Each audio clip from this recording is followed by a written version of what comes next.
Bienvenue à la communauté d'études quotidiennes de la Bible.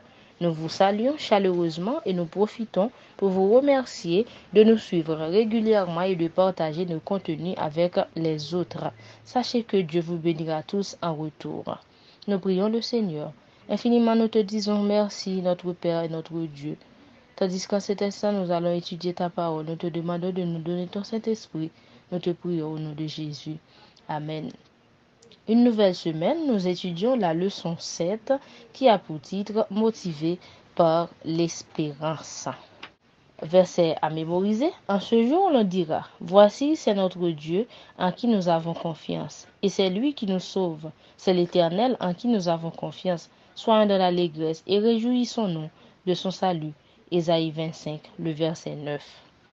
Le verset à mémoriser de cette leçon explique le chant de louange des Juifs d'autrefois, adressé à Dieu de les avoir délivrés lorsqu'ils étaient en captivité à cause de leur foi en Dieu.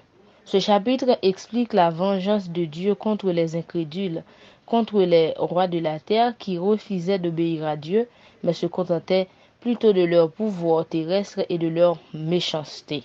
Mais le chapitre décrit aussi ce qui arrivera à la fin des temps, quand les hommes se détourneront de Dieu, persécuteront ses enfants, et qu'arrivera un jour, Dieu aura à juger la terre, y compris les méchants.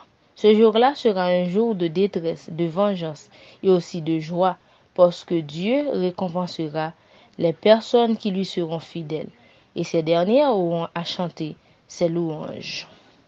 C'est cette espérance que nous avons, nous qui vivons à la fin des temps. Nous sommes au temps de troubles et de souffrances, mais nous avons l'assurance que Dieu viendra nous délivrer de toute souffrance et de toute oppression quand il reviendra dans son règne. Voilà la source de notre espérance ou d'espoir, qui est le titre de la leçon d'aujourd'hui.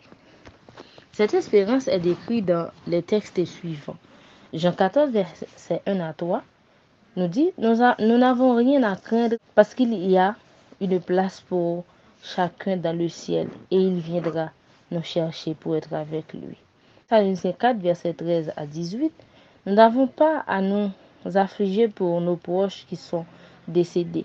Au contraire, nous devons nous réjouir parce que Christ ressuscitera ceux qui sont morts en Christ, c'est de même que lui aussi est ressuscité des morts. La plus grande promesse, c'est que lors de son avènement, tous ensemble nous monterons au ciel avec lui une fois ressuscités d'entre les morts. Nous ne devancerons pas ceux qui sont morts, nous dit la Bible. En ce jour, tous nos maux disparaîtront pour toujours. Tite 2, versets 11 à 14. Dieu nous a fait grâce en nous libérant de nos péchés en Jésus-Christ.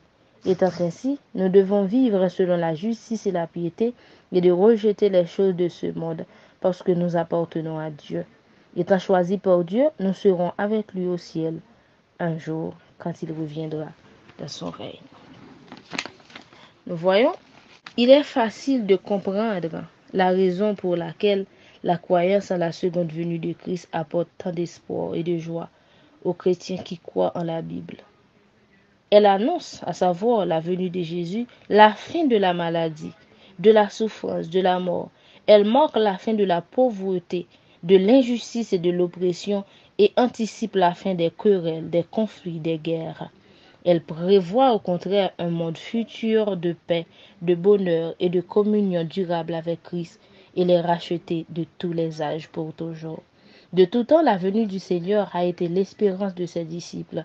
Cette dernière promesse du Sauveur, faite du haut de la montagne des Oliviers, je reviendrai, à illuminer leur avenir et remplir leur cœur d'un bonheur que les tristesses et les épreuves n'ont pu ni éteindre ni atténuer.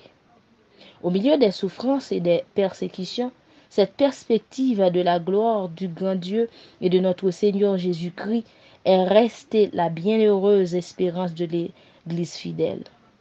Quand les Thessaloniciens pleuraient la perte d'êtres chers qu'ils avaient espéré conserver jusqu'au retour du Seigneur, l'apôtre Paul les consolait en leur parlant de la résurrection qui accompagnera ce retour. Alors, Ceux qui sont morts dans la foi au Sauveur se réveilleront et seront enlevés avec les vivants dans les airs pour aller à la rencontre du Seigneur. Et ainsi, ajoute-t-il, nous serons toujours avec le Seigneur. Consolez-vous donc les uns les autres par ces paroles. Selon la tragédie des siècles, pages 262 et 263.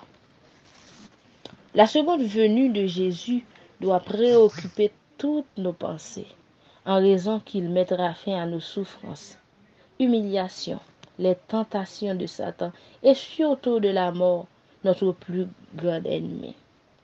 Nous devons nous réjouir de son retour encore plus parce qu'il nous ressuscitera d'entre les morts pour toujours, parce que lui-même a été ressuscité d'entre les morts, et c'est ce qui donne sens à l'évangile et à notre vie chrétienne, et qui renforce aussi notre foi en lui.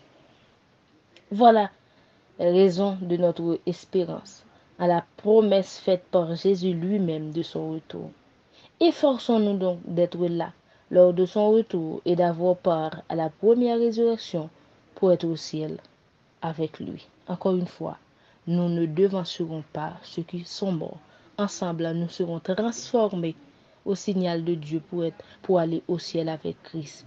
Voilà la source de notre espérance au retour de Jésus. Merci infiniment, Seigneur, pour ta parole. Donne-nous à pouvoir les garder et avoir foi en toi et en ton retour, notre Jésus. Amen.